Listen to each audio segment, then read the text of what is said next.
Halo anak-anak semua, Assalamualaikum warahmatullahi wabarakatuh. Kembali lagi dengan pembelajaran IPA bersama Bu Mulia. Pada pembelajaran kali ini kita akan melanjutkan pembelajaran kita sebelumnya, yaitu mengenai ciri-ciri makhluk hidup. Di sini kita akan membahas mengenai klasifikasi makhluk hidup pada bab 2. Oke, di sini anak-anak pernah nggak memperhatikan bahan-bahan yang dijual di swalayan atau misalnya Indomaret atau Alfamart gitu? Apakah disusun berdasarkan jenisnya barang-barangnya atau dicampur aduk nih? Misalnya ini Ibu ada gambarnya nih. Di sini ada contoh penjualan barang nih di supermarket. Jadi kalau kita lihat pada penjualan barang ini semuanya disusun secara teratur. Misalnya yang minuman sama-sama minuman semuanya, atau yang sayuran sama-sama sayuran. Menurut anak-anak kalau misalnya dicampur aduk gimana jadinya? Susah nggak kita nyarinya? Oke, jadi bahan-bahan di swalayan disusun berdasarkan jenis dan bentuknya. Untuk apa sih gunanya? Untuk memudahkan dalam pencarian. Begitu juga, kita kan makhluk hidup itu sangat banyak. Ada hewan, tumbuhan, bakteri, dan yang lain itu sangat banyak jumlahnya. Untuk memudahkan kita mempelajari, nanti kita juga dikelompokkan. Oke, makhluk hidup disusun berdasarkan ciri-ciri yang dimilikinya. Pengelompokan makhluk hidup disebut dengan namanya klasifikasi. Oke, klasifikasi ini adalah suatu cara mengelompokkan makhluk hidup berdasarkan kesamaan ciri yang dimilikinya. Apa tujuannya? Tujuannya untuk mempermudah mengenali, membandingkan, dan mempelajari makhluk hidup. Jadi kalau misalnya makhluk hidup itu nggak kita kelompokkan dengan kelompok yang bersamaan, misalnya nih, ada makhluk hidup yang sama-sama menyusui, kita kelompokkan dalam kelompok ya sama. Jadi nanti kita lebih mudah mempelajarinya. Oke. Sejarah dari sistem klasifikasi. Sistem klasifikasi ditemukan pertama kali oleh si Carolus Linnaeus yang hidup pada tahun 1700-an. Jadi di sini Bapak si Carolus Linnaeus ini membagi makhluk hidup menjadi dua kelompok besar.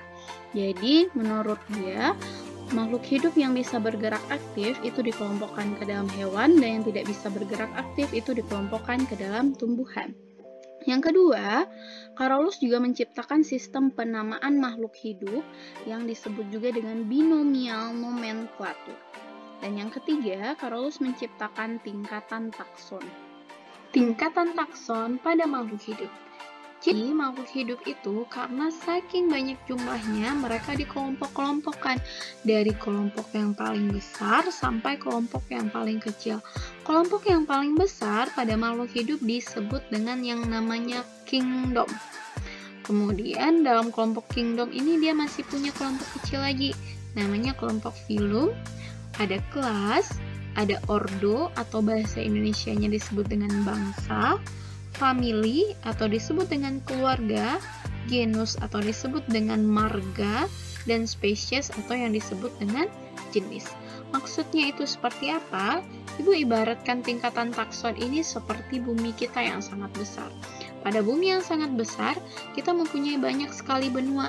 Ini ibu ibaratkan dengan kingdom-kingdomnya tersebut. Lalu pada kingdomnya tersebut ada bagian kecilnya namanya si filum. Sama juga dengan benua itu, dia punya bagiannya, misalnya kayak ibu ambil benua Asia, ada bagiannya Asia Tenggara. Dari Asia Tenggara, misalnya kita ambil lagi, banyak kan negara-negaranya, kita ambil negara Indonesia. Dari negara Indonesia banyak lagi nih provinsi-provinsinya. Kita ambil dulu yang provinsi pada Pulau Jawa. Pulau Jawa provinsinya kita ambil di sini Jakarta. Seperti itu juga pada si tingkatan takson.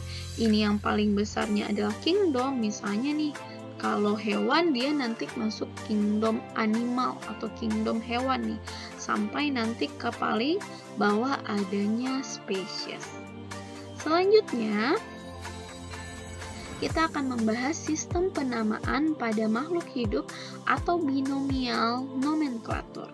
Sejarahnya, jadi kalau misalnya kita lihat nih di sini, Ibu ada gambar pepaya. Pepaya ini di Indonesia sendiri saja kita punya banyak sekali namanya. Misalnya kalau bahasa Indonesianya nih pepaya, ada bahasa daerahnya disebut orang kates, kaliki, gedang, dan lain-lain sangat banyak.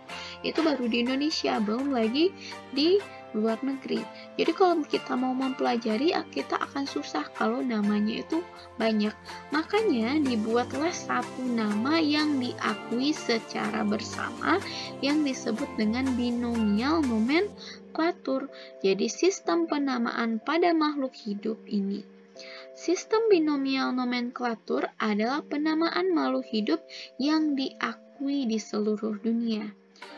Ini ada aturan-aturan yang harus diikuti. Yang pertama, penamaannya tersebut terdiri dari dua kata. Yang kedua, dia itu berbahasa Latin atau dilatinkan. Jadi bukan pakai bahasa Indonesia atau bahasa Inggris ya, tapi pakainya bahasa Latin. Kenapa? Karena bahasa Latin ini bahasanya sudah tetap.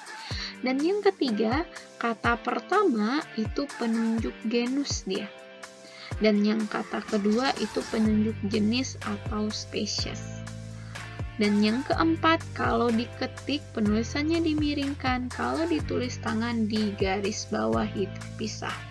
Misalnya contohnya seperti ini, Oryza sativa, ini nama Latin dari padi. Penulisannya 2K dan dipisah nih.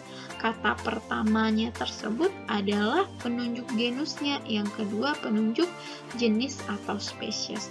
Dan ini bahasa apa? Ini bukan bahasa Inggris, bukan bahasa Indonesia, tapi ini bahasa Latin. Dan kalau kita tulis dengan diketik, dia ditulisnya dimiringkan. Ini ada contoh lainnya, misalnya ada manis javanicus. Kata pertamanya penunjuk genus dan kata kedua penunjuk spesies. Huruf pertama kata pertama ini kapital, tapi huruf pertama dari kata kedua ini hurufnya huruf kecil. Seperti itu juga yang ini, Musa paradisiaca. Kata pertamanya penunjuk genus dan kata keduanya penunjuk spesies. M-nya yang di sini yang besar, P-nya nggak besar ya, kecil. Dan kalau ada kata ketiga, itu adalah nama penemu. Jadi nama penemu boleh dicantumkan di kata ketiga, tapi jarang dicantumkan. Ada juga sih dicantumkan seperti ini. Ini tadi penulisannya, kalau misalnya kita ketik, kita miringkan seperti ini. Tapi kalau misalnya kita tulis tangan, kan nggak mungkin kalau kita tulis tangan dimiringkan lagi kan, makanya di garis bawahi terpisah. Ini Ibu ada contoh soal, beberapa cara penulisan nama ilmiah nih.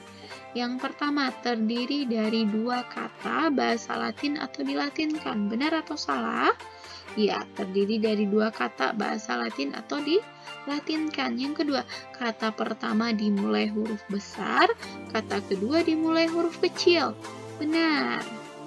Dan yang ketiga, penulisan kata pertama dan kata kedua digabung. Disambung nggak sih? Enggak ya. Jadi tidak disambung. Jadi ini salah. Yang keempat, penulisan kata pertama dan kata kedua tidak disambung. Benar. Selanjutnya yang kelima, ditulis dengan cetak miring atau di garis bawahi secara terputus. Benar ya? Dan yang keenam, nama penemunya tidak boleh dicantumkan. Boleh aja sih dicantumkan dalam kata ketiga nanti. Jadi ini salah. Jadi jawabannya yang benar 1, 2, 4, 5 yang C. Selanjutnya, contoh soal. Perhatikan cara penulisan nama ilmiah beberapa makhluk hidup berikut ini. Yang pertama, Curcuma domestica. Udah benar belum? Ini C-nya udah benar dibesarkan. Ini D-nya harusnya kecil nih. Selanjutnya ada yang membuat salah lagi, harusnya dimiringkan.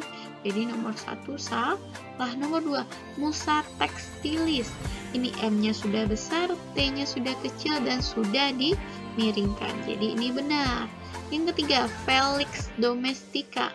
F-nya sudah besar, D-nya sudah kecil, tapi belum dimiringkan. Jadi ini salah. Yang keempat, Musa paradisiaca. M-nya sudah besar, P-nya sudah kecil, dan sudah dimiringkan. Begitu juga dengan nomor 5, Solanum lycopersicum. S-nya sudah besar, L-nya sudah kecil dan dimiringkan. Jadi ini benar. Jadi jawabannya nomor 2, 4, dan 5. Kunci determinasi. Apa itu kunci determinasi? Misalnya nih, anak-anak lagi jalan-jalan ke hutan. Kemudian anak-anak bertemu dengan suatu tumbuhan, tapi anak-anak nggak tahu nih tumbuhan tersebut masuk dalam kelompok yang mana. Cara agar anak-anak bisa mengetahui tumbuhan itu masuk ke dalam kelompok yang mana dengan kunci determinasi. Kunci determinasi disebut juga dengan kunci dikotom. Adalah cara atau langkah untuk mengenali organisme atau makhluk hidup dan mengelompokkannya pada kelompok takson tertentu nih. Oke, dalam kunci determinasi disusun secara berpasang-pasangan. Setiap pernyataan mengandung ciri yang berlawanan. Ini adalah contoh dari kunci determinasi. Kunci determinasi tersebut dalam setiap nomornya dia punya dua pernyataan dan dua pernyataannya ini berlawanan. Misalnya nih 1A bertulang belakang nih, 1B tidak bertulang belakang, kan berlawanan nih. Yang nomor 2A memiliki kelenjar susu, 2B tidak memiliki kelenjar susu. Begitu seterusnya. Bagaimana cara kita penggunaannya? Misalnya seperti ini. Seorang siswa sedang memperhatikan hewan berikut. Tahu nggak hewan ini apa ini? Ini adalah komodo ya. Jadi siswa ini ingin tahu nih, komodo itu masuk dalam kelompok apa sih? Caranya bagaimana? Siswa itu baca dari nomor 1 nih. Si komodo itu bertulang belakang atau tidak bertulang belakang? Tahu nggak tulang belakang yang mana? Tulang yang dari punggungnya ini, ada yang di bagian punggungnya. Nah, jadi kalau komodo dia punya tulang belakang. Jadi untuk pilihannya itu adalah 1A, karena dia punya tulang belakang. Selanjutnya di sini ada titik-titik dan akhirnya ujungnya nomor 2. Berarti kalau di sini nomor 2, kita lanjut bacanya nomor 2. Kalau misalnya nanti titik-titiknya ke nomor 3, anak-anak langsung baca nomor 3 aja. Nomor 2 nggak usah dibaca. Dan apabila titik-titiknya, apabila misalnya tadi pilihannya 1B nih, titik-titiknya itu udah kata-kata seperti ini adalah jawabannya.